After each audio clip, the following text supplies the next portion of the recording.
तो बच्चों आज की क्लास पहली क्लास है हमारी, सेट्स है, इंट्रोडक्शन स्टार्ट कर रहे हैं। और इंट्रोडक्शन में चलो आप में से कोई कुछ भी जानता हो तो बताए, थोड़ा मोड़ा भी कुछ भी पढ़ा हो गलती से या थोड़ा मोड़ा भी कुछ देखा हो सेट्स के बारे में, बताइए बताइए। कुछ भी नहीं जानते? अगर मैं सीधी लैंग्वेज में बात करूं, हाँ बोलिए, अबे बोलिए बोलिए बोलिए।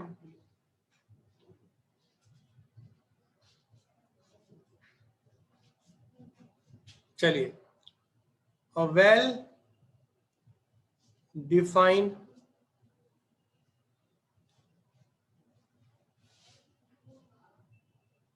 collections of object. ये बुक में डेफिनेशन लिखी हो, देखी होगी डेफिनेशन, देखिए आप में से किसी ने देखी है बुक? बुक में डेफिनेशन देखी है या नहीं देखी है अभी? हाँ सर, लिखी है। देखी है। मैथ की पता है खासियत क्या है? मैथ में जो चीज लिखी होती है ना उसकी बहुत बड़ी एक्सप्लेनेशन होती है, बहुत सारी चीजें होती हैं इंक्लूड। ऐसा कोई भी पार्ट जो उससे छूट जाए और उसको कॉन्ट्राडिक्ट कर दे तो वो डेफिनेशन वैलिडेट डेफिनेशन नहीं मानी जाती। कहने का सेंस क्या है, ये दिखने में कितनी छोटी डेफिनेशन है पर इसकी मीनिंग बहुत बड़ी है। देखो यहाँ क्या कहा जा रहा है, यहाँ कहा जा रहा है कि भाई कलेक्शन हो रहा है। क्या हो रहा है? कलेक्शन हो रहा है। किसका हो रहा है? ऑब्जेक्ट का कलेक्शन हो रहा है। ठीक है, क्या हो रहा है? ऑब्जेक्ट का कलेक्शन हो रहा है। कलेक्शन हो रहा है। ठीक, पर जो ऑब्जेक्ट का कलेक्शन हो रहा है ना उसका नेचर कैसा है वो भी पता होना चाहिए। तो उसका नेचर है वेल डिफाइंड। क्या नेचर है बच्चा उसका? वेल डिफाइंड नेचर है। यानी हम कलेक्शन तो कर रहे हैं पर कलेक्शन का जो नेचर है क्या वो क्या है बेटा? Well defined nature. Defined. Good. अब समझते हैं ये कलेक्शन का मतलब, ये वेल डिफाइंड है क्या, इसके बारे में थोड़ी सी इंफॉर्मेशन लेते हैं, थोड़ा सा जानने की कोशिश करते हैं। आप में से कोई बताएगा कि वेल डिफाइंड का मतलब क्या होता है? वेल डिफाइंड के बारे में कुछ? वेल डिफाइंड सिर्फ वेल डिफाइंड बोलिए, घबराइएगा नहीं, मैं बताऊंगा यहाँ डिटेल में, पर मैं जानना चाहता हूँ वेल डिफाइंड का मतलब क्या होता है। जनरल वर्ड में वेल डिफाइंड किसे कहते हैं?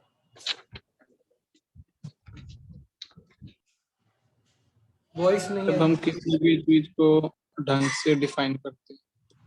गुड। और कुछ इसके अलावा? और कोई? हाँ बोलिए अभय जी, बोलिए। सर जैसे किसी भी उसे वो अच्छे से डिफाइन क्या हो रहता है, मतलब फॉर एग्जाम्पल, कोई एग्जाम्पल दे दे इनमें से। तो वेल डिफाइन के कुछ फीचर हैं जिनसे हम उसे रिकॉग्नाइज करते हैं। क्या है? कुछ फीचर्स, उन्हें हम रिकॉग्नाइज करते हैं। पहला है यूनिवर्सल ट्रुथ।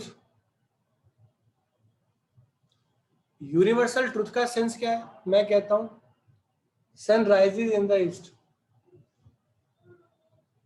तो ये तो यूनिवर्सल ट्रुथ है ना, इससे कोई झुटला तो सकता नहीं है ना, यूनिवर्सल ट्रुथ यस है। सर। मैं कहता हूं कि there is a 7 days in a week, there is a 7 days in a week, तो ये भी यूनिवर्सल ट्रुथ हुआ, एक्सेप्ट करोगे ना?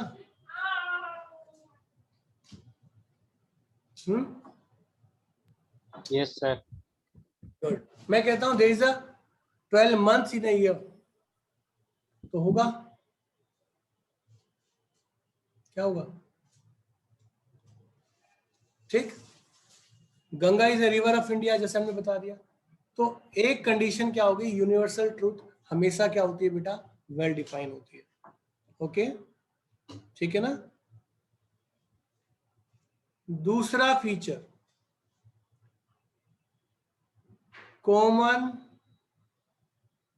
फॉर ऑल, या फिर बोल सकते हैं यूनिवर्सली यानी यूनिवर्सल एक्सेप्टेड या एक्सेप्टेंस बोल दो आप। इसका सेंस क्या होता है? यूनिवर्सल एक्सेप्टेंस का मतलब क्या होता है, कोई बताएगा आप में से?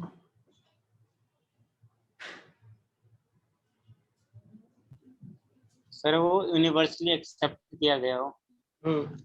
सच एज, जैसे एग्जांपल की बात में कही जाए तो मैं कहता हूं किसी से कहा मैंने नेचुरल नंबर, तो नेचुरल नंबर अगर मैं बोलता हूं कि नेचुरल नंबर, तो नेचुरल नंबर कहां से स्टार्ट होते हैं बताओगे? वन से, वन से। Very good. तो ये एक यूनिवर्सल एक्सेप्टेंस है या कॉमन फॉर ऑल है। भाई अगर किसी से बोला जाए कि भैया ये नेचुरल नंबर है तो उसके दिमाग में आ जाएगा जी 1 2 3 4 ये नेचुरल नंबर है, आएगा ना। हम कहते हैं जी इंटीजर है, तो यस 0 1 2 3 या -1 -2 -3 ये सारे इंटीजर है। तो हमने एक ऐसा मैथोलॉजी या ऐसा पैटर्न बनाया जो सभी के लिए सेम हो, अलग ना हो। ऐसी कंडीशन भी क्या कहलाएगी? वेल डिफाइंड कहलाएगी। क्या कहलाएगी? वेल डिफाइंड कहलाएगी। ठीक, हाँ या ना? Yes sir. Third condition,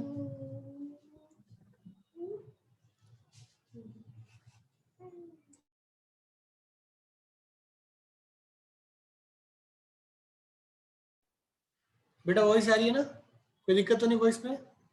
voice clear है? सर आ रही है। ठीक। थर्ड, भाई ये तो कह दिया हमने, यूनिवर्सल ट्रूथ कह दिया, कॉमन फॉर ऑल कह दिया। इसके अलावा क्या होता है? इसके अलावा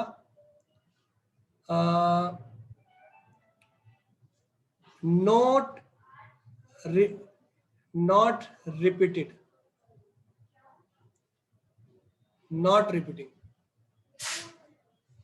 अब ये नॉट रिपीटिंग का मतलब क्या है?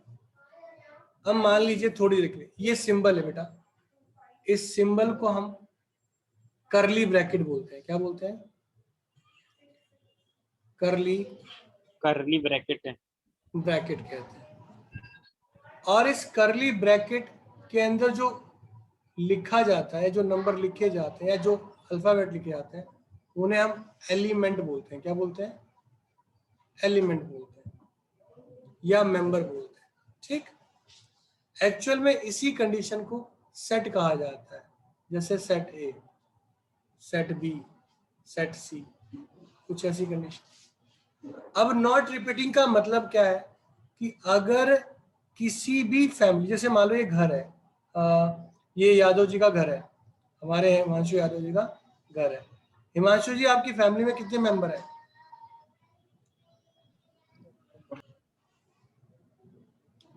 वॉइस नहीं आई बेटा। सर 5।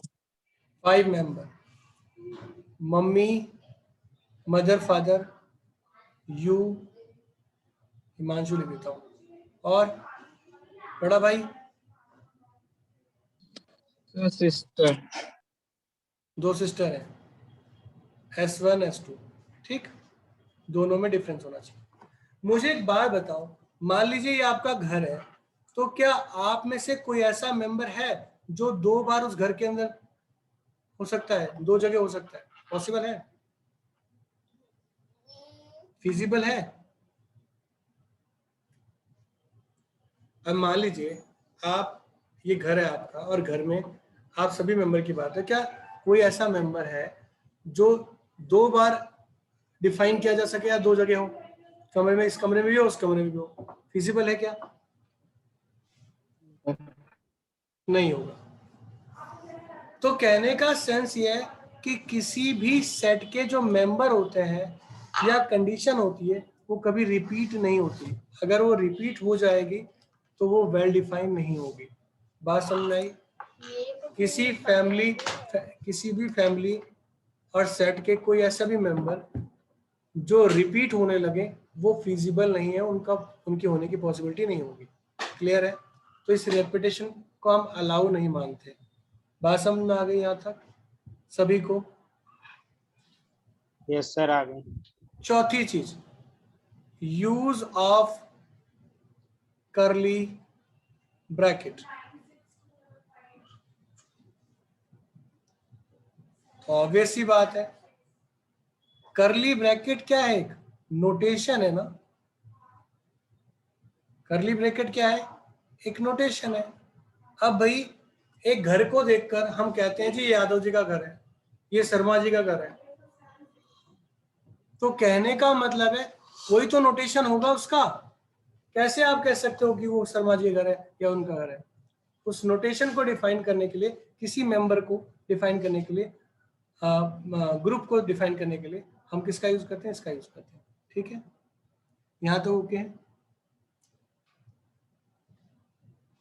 पांचवी बात,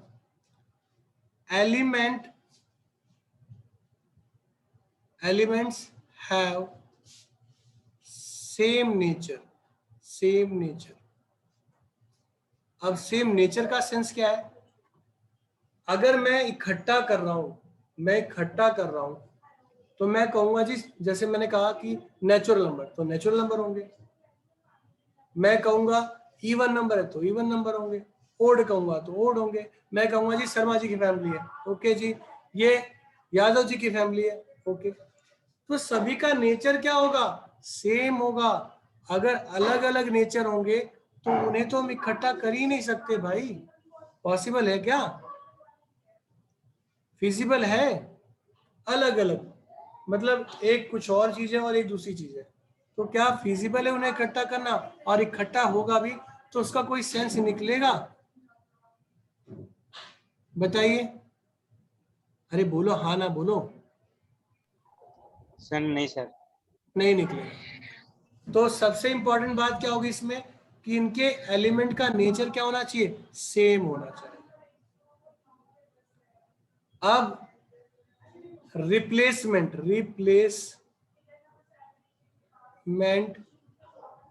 कैन बी पॉसिबल। अब कहने का सेंस ये है, मान लो ये हिमांशु पहले नंबर पे था, फिर उसकी मदर और उसके फादर, फिर उसकी मदर और ये सिस्टर्स हो गई S1 S2। तो जरूरी थोड़ी ना ये कि पहले नंबर पे लिखा जाए, वो यहाँ पर लिखा जा सकता है, ये यहाँ पे लिखी जा सकती है। अगर फैमिली के मेंबर है तो वो आगे पीछे करके लिखे जा सकते हैं या नहीं लिखे जा सकते, ये बताओ, हाँ या ना? फिजिबल है? ओके, ठीक।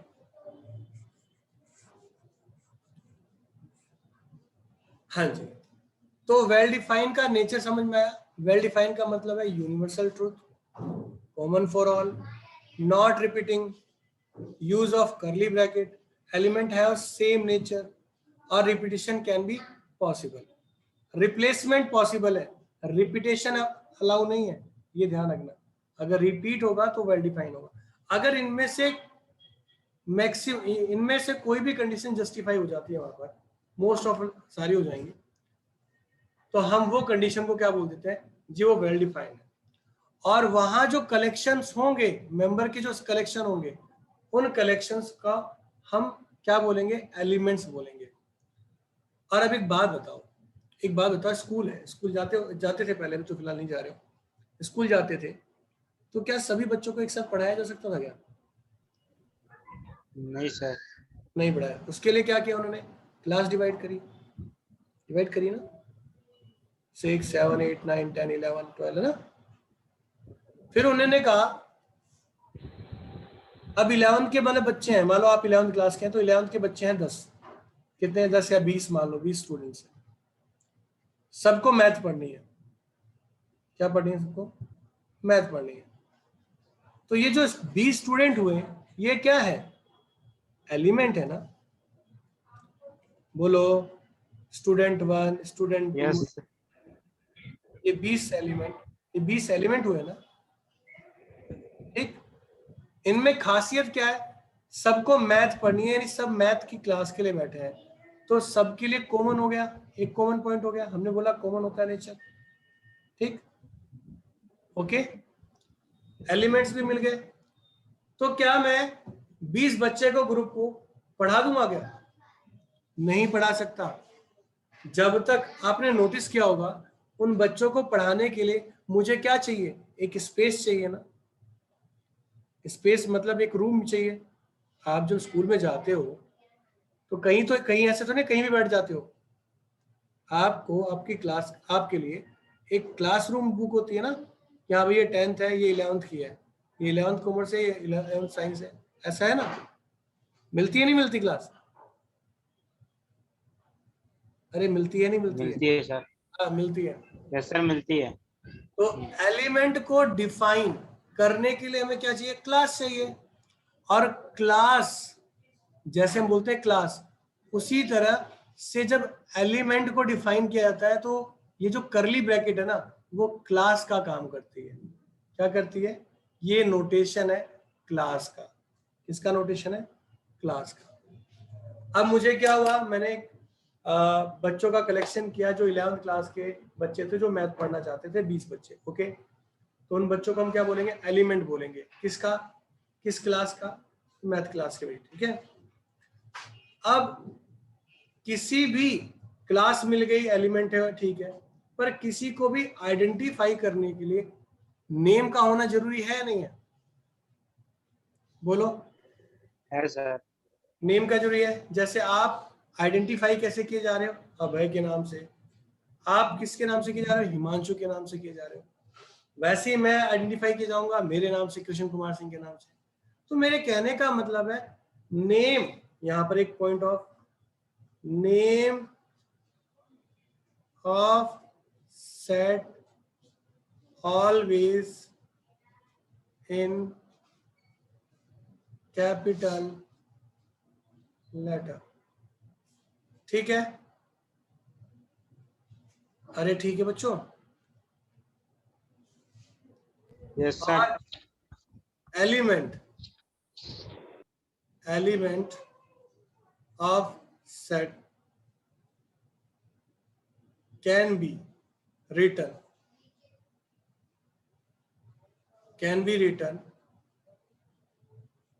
in small letter। अब ध्यान देना, मैंने नेम ऑफ सेट को तो कैपिटल लेटर ओनली लिखा है, ओनली वर्ड लिखा है ना, कि वो हमेशा कैपिटल में ही होगा। पर जो एलिमेंट होंगे, या इन्हें मेंबर भी बोल सकते हो, क्या बोल सकते हो? मेंबर। वो सेट के जो मेंबर होंगे वो किस लेटर में लिखे जा सकते हैं? स्मॉल लेटर में भी लिखे जा सकते हैं, और कैपिटल में भी एज अकॉर्डिंग नीड किए जा सकते हैं। तो ये सारे क्या थे? फीचर थे। किसके फीचर थे? वेल डिफाइंड के। सभी को क्लियर हुआ या नहीं हुआ? हिमांशु बेटा, अभय, ठीक है? सर 5th पॉइंट समझा दो एक बार। फिर से 5th पॉइंट। अब कहने यस का सर। मतलब है, आप, अगर मैं ही पढ़ाने वाला हूँ, ठीक है, मेरे पास आप जैसे दोनों स्टूडेंट हैं, ट्रायल के लिए आए, तो अगर मेरे पास यहाँ सभी क्लास के, 11th का भी, 12th का भी हो, 9th का भी हो, 8th का भी हो, सब बैठे हो, तो क्या फिजिबल है मेरा कि मैं सबको मैथ पढ़ा पाऊंगा? नहीं सर। नहीं पढ़ा पाऊंगा। तो इस कंडीशन के लिए हमारे पास एक ही, मैं इस टाइम पढ़ा रहा हूँ 11th को, तो मैं किसको पढ़ा सकता हूँ?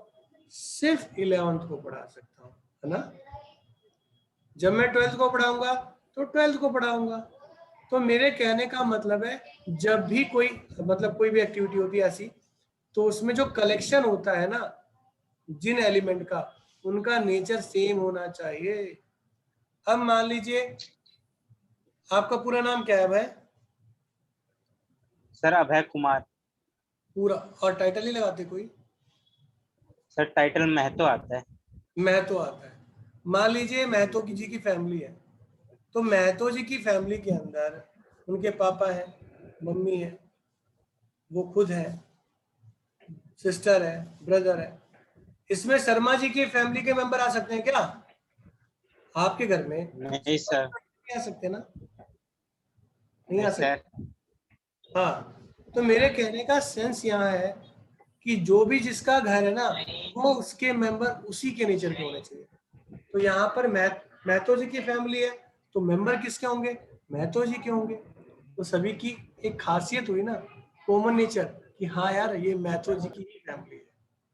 तो इसलिए जब भी हम एलिमेंट का कलेक्शन करते हैं तो उनका नेचर क्या होना चाहिए, सेम होना चाहिए।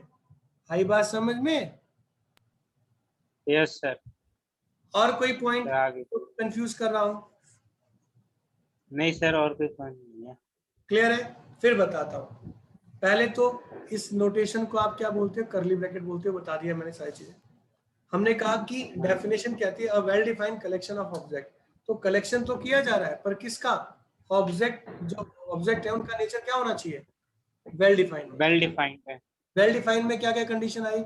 वो यूनिवर्सल ट्रूथ है तो वेल डिफाइंड है, कॉमन फॉर ऑल है तो वेल डिफाइंड है, नॉट रिपीटिंग है तो वेल डिफाइंड है, वो कर्ली ब्रैकेट होल्ड करना चाहिए, उसके अंदर एलिमेंट के सेम नेचर होने चाहिए, रिप्लेसमेंट पॉसिबल है, रिपीटेशन अलाउ नहीं है, नेम हमेशा कैपिटल लेटर में होगा, एलिमेंट स्मॉल और कैपिटल दोनों में लिखे जा सकते हैं। यहाँ तक बात समझ में आ गई?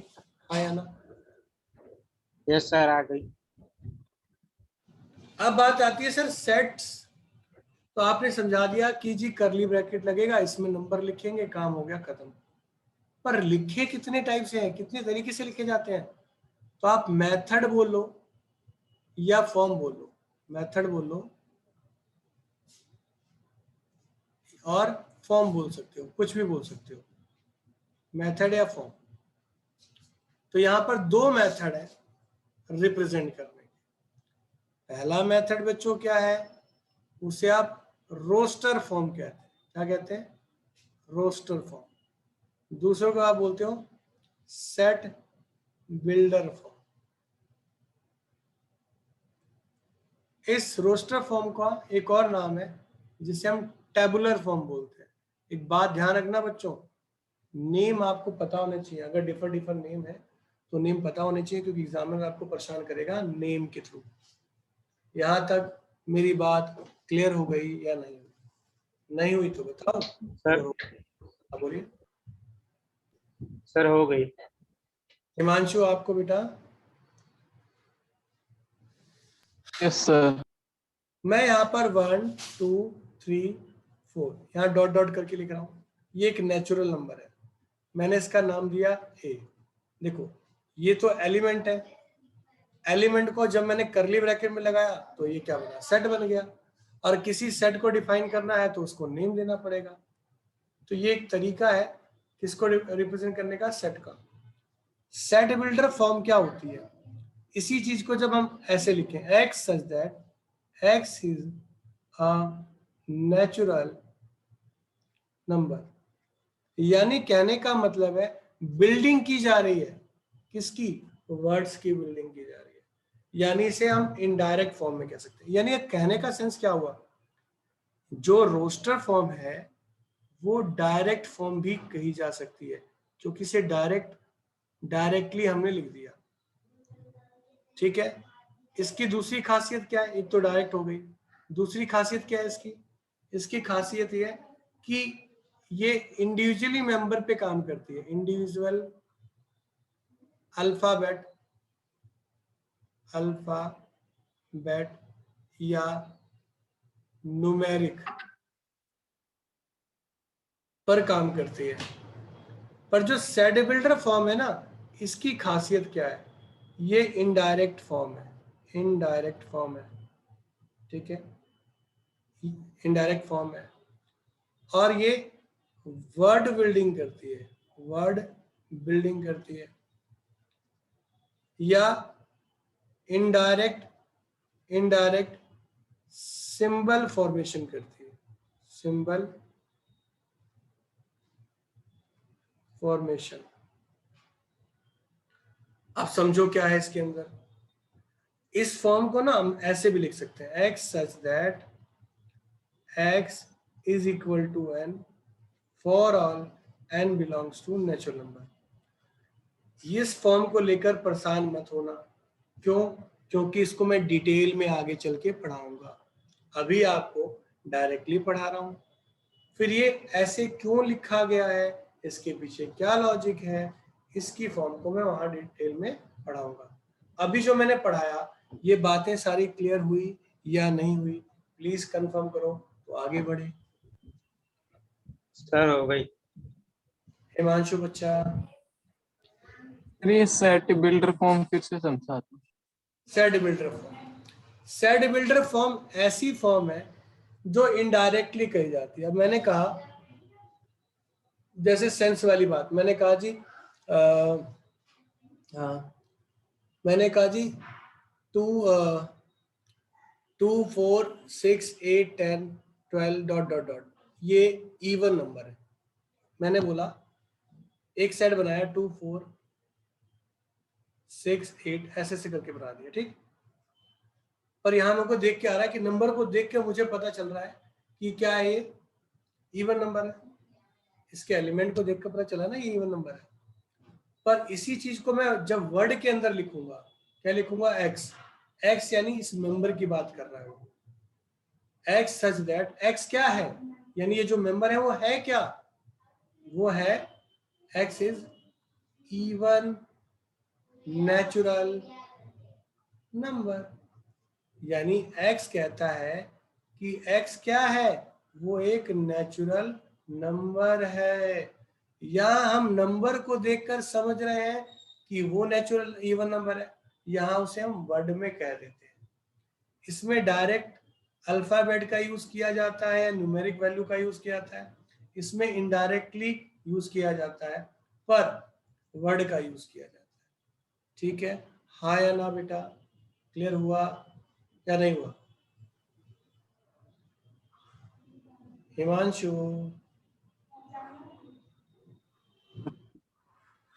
क्लियर है? गुड। चलिए नेक्स्ट। भाई अब तक मैंने कुछ भी नहीं पढ़ा, एक छोटा सा एकदम इजी सा इंट्रो दिया, ठीक। अब हम ना पहले बेसिक पढ़ेंगे। अभी मैंने सेट में कुछ भी नहीं पढ़ाया, तरीके से बात करूं तो एक छोटी सी डेफिनेशन समझाइए। अब ये डेफिनेशन काम कैसे कर रही है, क्यों ऐसी लिखी जा रही है, इस पे क्या लॉजिक है, इन सब चीजों को हम तब समझेंगे जब हमें प्रीवियस कुछ इंफॉर्मेशन पता हो। अब जैसे मैं कहूं तो नंबर वर्ल्ड, सभी को नंबर्स के बारे में सारी इंफॉर्मेशन है। नंबर जानते हैं, नंबर वर्ल्ड जानते हो, बोलो जल्दी। नंबर वर्ल्ड जानते हो क्या होता है? वेरी गुड, चलिए चेक करते हैं। मैंने ना एक नंबर, एक छोटा सर्कल लिया, इस सर्कल को मैंने बोला n, ये नोटेशन है, ध्यान रखना हर एक चीज की अपनी नोटेशन होती है, वो नोटेशन लिख रहा हूं।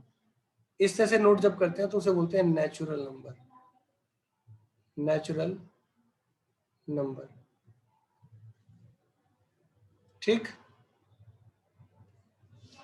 अब नेचुरल नंबर की खासियत पता है क्या है, वो 1 से स्टार्ट होता है। और पता है नेचुरल नंबर में क्या होता है, even number, odd number, prime number, composite number, सब इसके अंदर होता है। नंबर वर्ड में एक और नंबर आ गया, एक नंबर आ गया, वो कह रहा है जी मैं आपसे बड़ा हूं, किससे, नेचुरल नंबर से। कह रहा भाई कैसे बड़ा है, जरा बता मुझे भी। उसने कहा मैं आपसे इसलिए बड़ा हूं क्योंकि मेरे पास ना कुछ ऐसे भी एलिमेंट हैं जो आपके पास नहीं है। तो कौन हो पहले तो ये बताओ आप। उसने कहा कि मैं कौन हूं, मैं हूं होल नंबर। होल नंबर में क्या होता है बेटा, 0 ऐड हो जाता है, हो जाता है ना, क्या होता है, 0, इसे होल नंबर बोल दिया। फिर एक और नंबर आता है, कहता है भाई मैं तुझसे बड़ा, कैसे बड़ा, क्योंकि मेरे पास कुछ ऐसी चीजें हैं जो आपके पास नहीं है। कह रहे ऐसी क्या चीज है भाई जो मेरे पास नहीं है, बता। तो उसने कहा मैं हूं इंटीजर, और आपके पास जो नंबर है ना वो मेरे पास तो है ही है, मेरे पास उसके नेगेटिव नंबर भी है।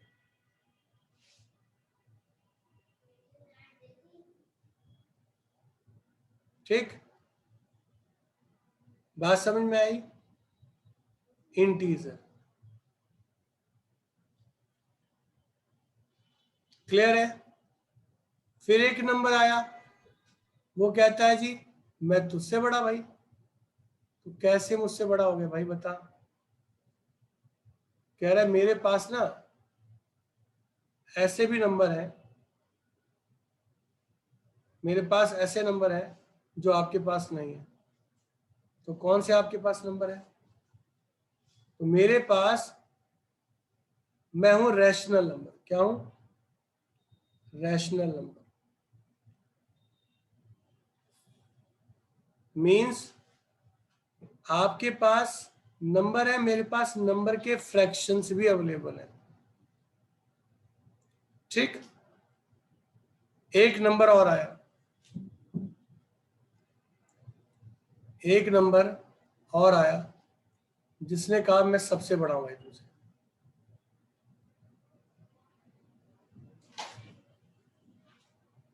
तो कैसे बड़े हो भाई?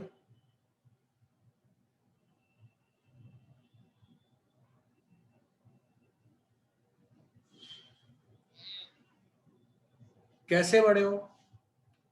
तो कहता है जी मैं ना रियल नंबर हूं। कौन हूं? Real number. अगर हम सिंपल लैंग्वेज में बात करें,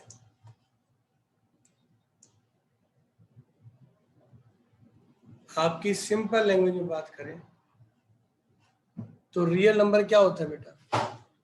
real number is the father of all number.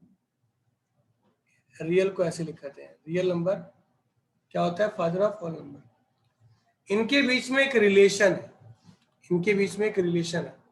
एक नंबर छोड़ दिया मैंने,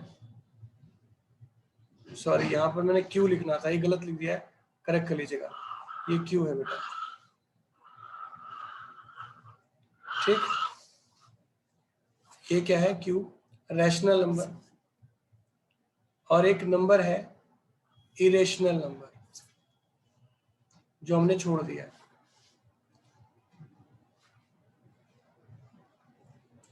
और एक है रियल नंबर जो हमने लिखवा दिया। ठीक, अब इनके बीच में एक रिलेशनशिप है, उस रिलेशनशिप को हम समझेंगे ढंग से। ठीक, हिमांशु, इस सिंबल को बोलते हैं, इस वाले सिंबल को बोलते हैं सबसेट। इसके बारे में पढ़ाऊंगा बहुत डिटेल में, बहुत डिटेल में पढ़ाऊंगा बाद में। और इसको इसका दूसरा नाम है कंटेन। क्या नाम है? कंटेन। यहाँ रिलेशनशिप है कि नेचुरल नंबर ना कंटेन है किसके अंदर? होल नंबर के। आप में से कोई बताएगा क्यों है ऐसा? नेचुरल नंबर कंटेन क्यों है होल नंबर में?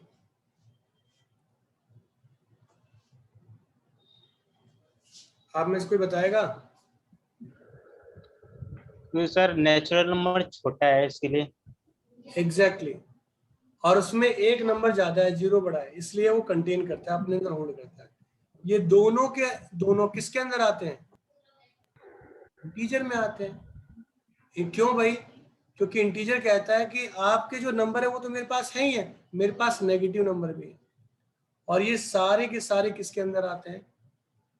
रैशनल नंबर के। और ये सारे के सारे किसके अंदर आते हैं? रियल के। समझ में आ गई बात या नहीं आई? अब एक रिलेशन बच गया, इरेशनल नंबर। तो इरेशनल नंबर कहता है, अभी हमने बोला कि real number is the father of all number, मतलब ये तो कंफर्म है कि इरेशनल नंबर भी रियल नंबर में आएगा। हाँ या ना हिमांशु? अगर real number is the father of all number तो क्या होगा? ये उसके अंदर आएगा कि नहीं आएगा? आएगा। हिमांशु, डन। तो इरेशनल नंबर है क्या? तो कहता है जी रियल में से ना अगर आप रैशनल हटा दें तो जो कुछ बचेगा वो मैं हूंगा। अब कहने का सेंस क्या हुआ बेटा? इसके कहने का सेंस ये हुआ कि जो सारे नंबर हैं वो एक दूसरे के अंदर ऐड होते होते आ रहे हैं। हर नंबर में कुछ ऐड हो रहा है तो अगला नंबर बन जा रहा है, कुछ ऐड हो रहा है अगला नंबर बन जा रहा है। पर ये जो है ना वो मना कर रहा है कि मेरा किसी और से कोई रिलेशन नहीं, सिर्फ रियल नंबर से रिलेशन है। तो कहने का मतलब क्या है, जो ये पार्ट है, सिर्फ ये वाला पार्ट जो मैं येलो कलर से शो कर रहा हूं,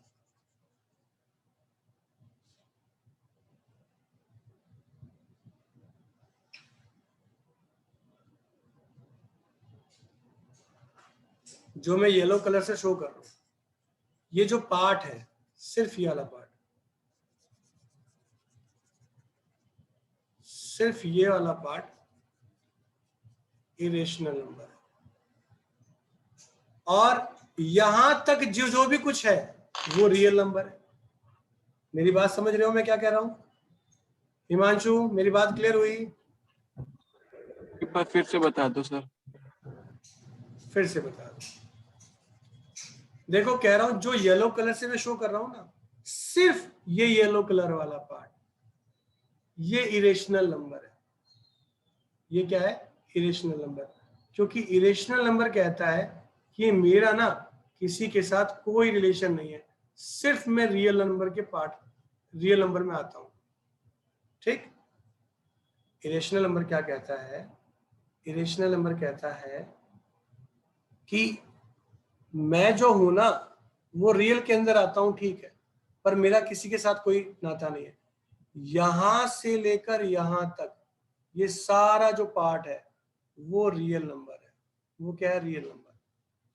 इस सारे पार्ट में, यहां से यहां तक में, अगर मैं इस रेड कलर से शो कर रहा हूं, यहां से यहां तक का सारा पार्ट काट दूं तो जो बचेगा ना वो सिर्फ क्या होगा? इरेशनल नंबर होगा। इरेशनल नंबर हम जानते हैं कैसे लिखते हैं हम, याद है? √2, √3, 10th क्लास में पढ़ा होगा, √5, √7 पढ़ा है? अरे पढ़ा ही नहीं यस पढ़ा? सर। वो कह रहा है कि यहाँ पर सिर्फ √2, √3, √5, √7 ऐसे ही नंबर हैं, -√2। ठीक? यहां से यहां तक का, यानी स्टार्टिंग से लेकर एंड तक जो भी यूज हो रहा है वो सारा तो रियल नंबर कहलाएगा। क्या कहलाएगा? रियल नंबर कहलाएगा।